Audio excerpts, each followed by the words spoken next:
Hi hello, আমি শর্মিষ্ঠা চলে এসেছি নতুন একটা ব্লগ নিয়ে তোমাদের সাথে শেয়ার করতে। হ্যাঁ, এটা কোথায় ভাবছো হয়তো, অবশ্যই এটা হচ্ছে আমার শ্বশুরবাড়ি। বিয়ের পরেই প্রথম তোমাদের সাথে দেখা। বলো কিন্তু এই নতুন লুকে আমাকে কেমন লাগছে, অবশ্যই কমেন্টে জানাতে ভুলো না। দেখতেই পাচ্ছ চারিদিকে তত্ত্বটা কেমন সাজিয়ে রেখেছি। হ্যাঁ, তোমাদের জন্যই সাজিয়েছি। কেমন লাগছে তত্ত্বগুলো বলো, অবশ্যই কমেন্টে জানিও। এটা আমার বাপের বাড়ি থেকে তত্ত্বগুলো পাঠিয়েছে। দেখতেই পাচ্ছ তত্ত্বগুলো একদম অন্যরকম ডিজাইন করে করে পাঠিয়েছে, ওরা অনেক যত্ন সহকারে বানিয়েছে।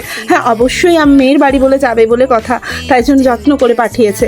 প্রত্যেকটা মেয়ের কাছেই বাপের বাড়িতে একটা অন্য জায়গা হয়। যাদের যাদের বিয়ে হয়েছে অবশ্যই কমেন্টে জানিও যে বিয়ের পর তোমাদের ফিলিংসটা কেমন। বাড়ি থেকে একটা নতুন জায়গায় নতুনভাবে শুরু করা সবই, কিন্তু সত্যি বলতে বাড়ির জন্য খুবই মন খারাপ করছিল। বাট আমার শ্বশুরবাড়ির লোক এতই ভালো যে আমাকে মন খারাপ করা সেই জায়গাটাই দেয়নি। ভীষণ ভালোবাসার যত্ন সহকারে আমাকে রেখেছে। দেখতেই পাচ্ছ তত্ত্বগুলো কত সুন্দরভাবে সাজিয়ে নিচ্ছিল। আমরা রেডি হচ্ছিলাম বেসিক্যালি আমার বাপের বাড়ি যাব বলে, অষ্টমঙ্গলার জন্য।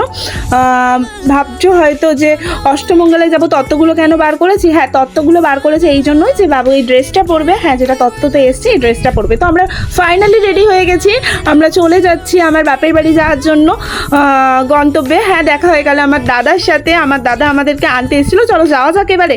যেতে যেতে মনে পড়লো মা শিবানীর সঙ্গে না দেখা করে যাওয়া যায়? সব শুভ কাজের আগে মায়ের সাথে তো দেখা করতেই হয়, তাই জন্য চলে এসেছিলাম শিবানী পীঠ প্রণাম করার জন্য। মায়ের কাছে প্রণাম ঠুকে দই খেয়ে শুরু হলো আমাদের যাত্রা বাপের বাড়ির উদ্দেশ্যে। আম দই খেয়ে শুরু করে দিলাম। বাপের বাড়ি দেখতে দেখতে চলে এসেছি আমরা যথারীতি। এখানে আস্তে আস্তে সবাই তো উলুধ্বনি আর শঙ্খধ্বনি দিতে শুরু।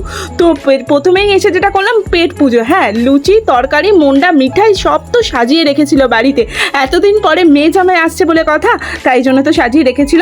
সত্যি বলতে বাবা মা ভীষণভাবে ইমোশনাল হয়ে গেছিলো। বুঝতেই পারছো একটা মেয়ের কাছে তার বাড়ি মানে কতটাই আপন হয়। এতদিন পর দেখা হচ্ছে, এতদিন না হলেও মেয়ে যখন বিয়ে হয়ে যায় তার কাছে তো একটা অন্যরকম ব্যাপার হয়। বাড়ির লোক তো খুবই ইমোশনাল হয়ে গেছিলো। তো আমি একটু খাইয়ে দিলাম, তারপরে শুরু হয়ে গেল আমাদের রিচুয়ালস।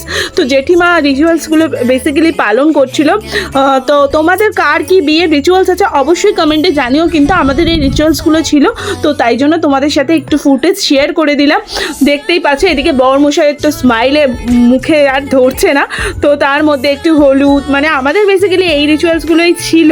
আমাদের বাড়ি থেকে গায়ে যে হলুদ পাঠায়, সেই গায়ে হলুদটা বর আর বউ যখন অষ্টমঙ্গলায় আসে দেয়া হয়।